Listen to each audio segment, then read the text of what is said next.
Hey, this is Daniel from Adorama. We're out in the streets of New York City taking some portraits of Jeff. And in the previous video, we talked about kind of finding the right light outside, and here I am under a nice scaffolding. But one of the questions that we get a lot is about the gear. So everybody likes to use the best gear that's available on the market, but not everybody has the same budget. So in this video, we're gonna do a quick little comparison and kind of like how to get some better shots with the less expensive gear, but then also I'll show you a comparison with the more expensive gear. So here I have a Canon Rebel. This is a T5, so it's a couple generations old, with a kit lens I got from our used department. $500, $600 used, brand new. This system is less than $1,000 with the most modern one. So one of the advantages of this is it came with a zoom lens, but I'm going to zoom it to 35 millimeters, with which this sensor is going to put me around the equivalent of the 50 millimeter lens I have for my other camera that we're going to use later. That way we're going apples to apples. So one of the things I like to do under a scaffolding is I center my subject and I let all the light come in from the back to get a nice wraparound light. But when I did that with Jeff, basically because I can only close down to an f4 or an f5 on this lens at this 35 millimeter, I had too much depth of field. It was too distracting for my subject, especially in the busy New York City streets. People are walking back and forth, as you can see. We don't want those people in our photo. So what I did was, I just simply turned my angle here, and I got a little bit of light on the back of Jeff, coming from the bouncing off the building over here, and I'm using this blue truck that conveniently somewhat matches his shirt as my background. So let's take a shot like that.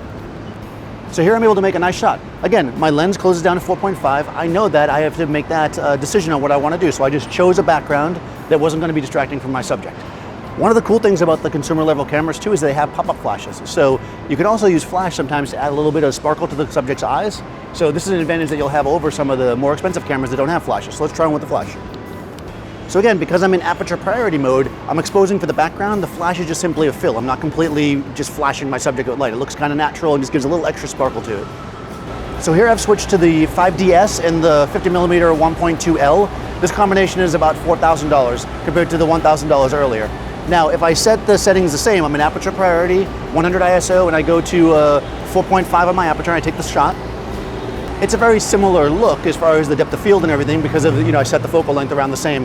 The main difference here is that the L lens is going to draw things a little differently. It's going to pick up more in the highlights. It's got richer color and saturation.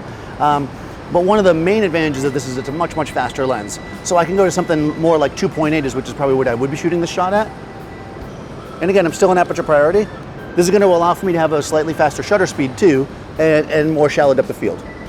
So the shallow depth of field is going to help me isolate my subject from the background, which means I can now, if I wanted to, I can get more of the street in the shot. Because remember, I moved him over here because I didn't want to have so much of the street in the shot. I can actually come this way. So I can come this way and get more of the street in the shot as opposed to the blue background. And then if that was too much depth of field, this is a 1.2 lens, so why not just try that? At 1.2, I'm not going to get his whole face in focus, so that could be an interesting effect, so let's just try it. So 1.2, the background is completely out of focus. So if you're in an area where you don't really care about the background, you just want to pick up the light patterns, you want to get that really kind of creamy background, you can shoot this thing wide open, and it's very, very nice. Nice, good contrast, and that's really your advantage. So of course you could put this beautiful lens on the Rebel and get also a very shallow depth of field, just keeping in mind that the Rebel has a crop sensor, a 1.6 crop, so in order to frame it up the same, you'd have to back up a bit to give yourself a little more space. So don't let your equipment hold you back. Whatever equipment you have, you can make great shots. You just have to think about the restrictions or the advantages of certain pieces of equipment and then use them to your best advantage. By the way, I'm using a tripod here, which I would really not use for street photography because I wanted to keep things apples to apples when I was comparing the two cameras. Thanks for watching. Be sure to subscribe to Adorama TV, and I'll see you next time on set.